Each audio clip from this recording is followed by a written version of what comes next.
crossed the street over to Barbara and Billy's house. They knocked on the door, and it appeared that Barbara, just like his parents, way overdressed. As they walked inside, all Jeff could see were adults, no kids. The kids are out in the yard. Jeff, how about you go and meet some of them, said Barbara. Jeff walked outside to a yard full of kids. They were running around in weird cowboy costumes and shooting each other with plastic guns. He might as well be standing in a Toys R Us. Suddenly, a kid came up to him and handed him a toy gun and a hat. "Hey, wanna play?" he said. No, kid, I'm way too old for this stuff." The kid looked at him with that weird puppy dog face.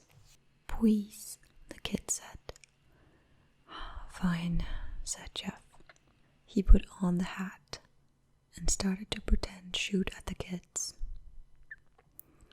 At first, he thought it was totally ridiculous, but then he started to actually have fun.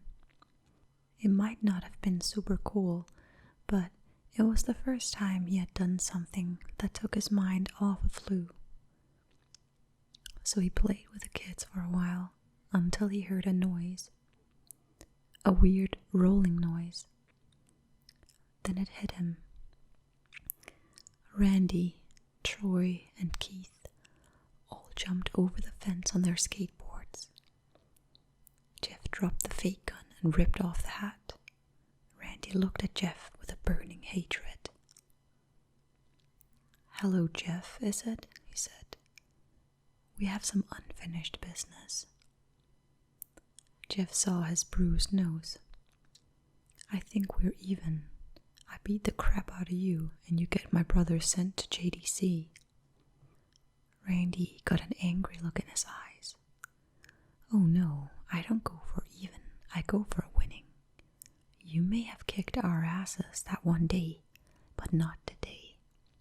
As he said that, Randy rushed at Jeff. They both fell to the ground. Randy punched Jeff in the nose, and Jeff grabbed him by the ears and headbutted him.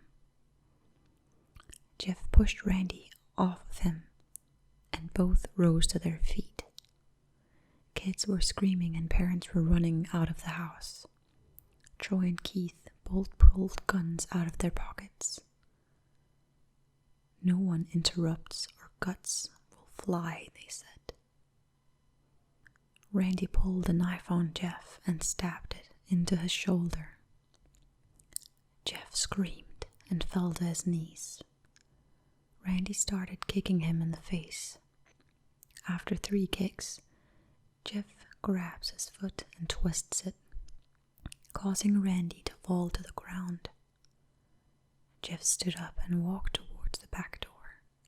Troy grabbed him. "Need some help?" He picks Jeff up by the back of the collar and throws him through the patio door. As Jeff tries to stand, he is kicked down to the ground. Randy repeatedly starts kicking Jeff until he starts coughing up blood. "Come on, Jeff, fight me." He picks Jeff up and throws him into the kitchen. Randy sees a bottle of vodka on the counter and smashes the glass over Jeff's head. "Fight." He throws Jeff back into the living room. "Come on, Jeff, look at me." Jeff glances up, his face riddled with blood.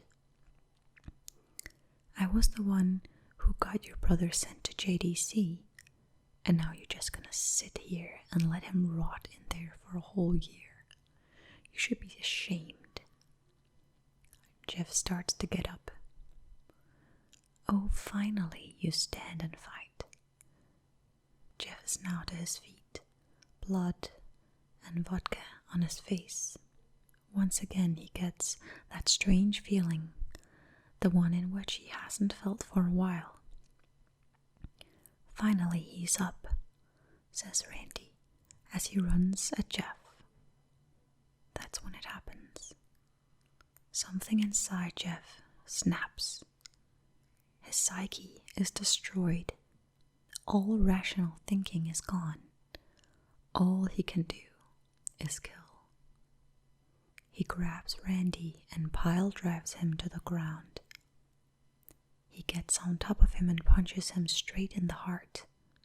The punch causes Randy's heart to stop. As Randy gasps for breath, Jeff hammers down on him. Punch after punch. Blood gushes from Randy's body until he takes one final breath and dies. Everyone is looking at Jeff now. The parents, the crying kids, even Troy and Keith. Although they easily break from their gaze and point their guns at Jeff. Jeff sees the guns trained on him and runs for the stairs. As he runs, Troy and Keith let out fire on him, each shot missing. Jeff runs up the stairs. He hears Troy and Keith follow up behind. As they let out their final rounds of bullets, Jeff ducks into the bathroom. He grabs the towel rack and rips it off the wall. Troy and Keith race in, knives ready. Troy swings his knife at Jeff, who backs away and bangs the towel rack into Troy's face. Troy goes down hard, and now all that's left is Keith. He is more agile than Troy though, and ducks when Jeff swings the towel rack. He dropped the knife and grabbed Jeff by the neck. He pushed him into the wall. A thing of bleach fell down on top of him from the top shelf. It burnt both of them, and they both started to scream. Jeff wiped his eyes as best as he could. He pulled back the towel rack and swung it straight into Keith's head. As he lay there, bleeding to death, he let out an ominous smile. "What's so funny?" asked Jeff. Keith pulled out a lighter and switched it on. "What's funny," he said, "is that you're covered in bleach and alcohol." Jeff's eyes widened as Keith threw the lighter at him. As soon as the flame made contact with him, the flames ignited the alcohol in the vodka. While the alcohol burned him, the bleach bleached the skin. Jeff let out a terrible screech as he caught on fire. He tried to roll out the fire, but it was no use. The alcohol had made him a walking inferno. He ran down the hall and fell down the stairs. Everybody started screaming as they saw Jeff, now a man on fire, dropped to the ground, nearly dead. The last thing Jeff saw was his mother and the other parents trying to extinguish the flame. That's when he passed out. When Jeff woke, he had a cast wrapped around his face. He couldn't see anything, but he felt a cast on his shoulder and stitches all over his body. He tried to stand up, but he realized that there was some tube in his arm, and when he tried to get up, it fell out and a nurse rushed in. "I don't think you can get out of bed just yet," she said, as she put him back in his bed and reinserted the tube. Jeff sat there with no vision, no idea of what his surroundings were. Finally, after hours, he heard his mother. "Honey, are you okay?" she asked. Jeff couldn't answer though. His face was covered, and he was unable to speak. "Oh, honey, I have great news. After all the witnesses told the police that Randy confessed of trying to attack you, they decided to let Lou go." This made Jeff almost bolt up, stopping halfway, remembering the tube coming out of his arm. "He'll be out by tomorrow, and then you two will be able to be together again." Jeff's mother hugs Jeff and says her goodbyes. The next couple of weeks were those where Jeff was visited by his family. They came the day where his bandages were to be removed. His family were all there to see it, what he would look like. As the doctors unwrapped the bandages from Jeff's face, everyone was at the edge of their seats. They waited until the last bandage holding the cover over his face was almost removed. "Let's hope for the best," said the doctor. He quickly pulls the cloth, letting the rest fall from Jeff's face. Jeff's mother screams at the sight of his face. Lou and Jeff's dad stare awestruck at his face. What happened to my face?" Jeff said. He rushed out of bed and ran to the bathroom. He looked in the mirror and saw the cause of distress. His face. It's horrible. His lips were burned to a deep shade of red. His face was turned into a pure white color, and his hair signed from brown to black. He slowly put his hand to his face. It had a sort of leathery feel to it now. He looked back at his family and then back at the mirror. "Jeff," Lou said, "it's not that bad." "Not that bad," Jeff said. "It's perfect." His family were equally surprised. Jeff started laughing uncontrollably. His parents noticed that his left eye and hand were twitching. Jeff, are you okay?" "Okay? I've never felt more happy. Ha ha ha. Look at me. This face goes perfectly with me." He couldn't stop laughing. He stroked his face, feeling it, looking at it in the mirror. What caused this? Well, you may recall that Jeff was fighting Randy. Something in his mind, his sanity snapped. Now he was left as a crazy killing machine. That is, his parents didn't know. "Doctor," said Jeff's mom, "is my son all right, in the head?" "Oh yes, this behavior is typical for patients that have taken very large amount of painkillers. If his behavior doesn't change in a few weeks, bring him back here and we will have to give him a psychological test." "Oh, thank you, doctor." Jeff's mother went over to Jeff. "Jeff, sweetie, it's time to go." Jeff looks away from the mirror, his face still formed into a crazy smile. "Okay, Mommy, ha ha ha ha."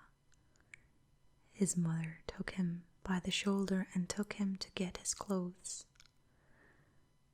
"This is what came in," said the lady at the desk. Jeff's mom looked down to see the black dress, pants, and white hoodie her son wore. Now they were clean of blood and now stitched together. Jeff's mom led him to his room and made him pull his clothes off. Then they left, not knowing that this was their final day of life. Later that night, Jeff's mother woke to sound coming from the bathroom. It sounded as if someone was crying. She slowly walked over to see what it was. When she looked into the bathroom, she saw a horrendous sight. Jeff had taken a knife and carved a smile into his cheeks. "Jeff, what are you doing?" asked his mother. Jeff looked over at his mother. "I couldn't keep smiling, Mommy. It hurt after a while. Now I can smile forever." Jeff's mother noticed his eyes, ringed in black. Jeff, your eyes. His eyes were seemingly never closing. I couldn't see my face. I got tired and my eyes started to close. I burned out the eyelids so I could forever see myself, my new face. Jeff's mother slowly started to back away, seeing that her son was going insane. "What's wrong, Mummy? Aren't I beautiful?" "Yes, son," she said. "Yes, you are. Let me go get Daddy so he can see your face." She ran into the room and shook Jeff's dad from his sleep. "Honey, get the gun. She stopped as she saw Jeff in the doorway holding a knife. "Mummy, you lied." That's the last thing they hear as Jeff rushes them with the knife, gutting both of them. His brother Lou woke up, startled by some noise.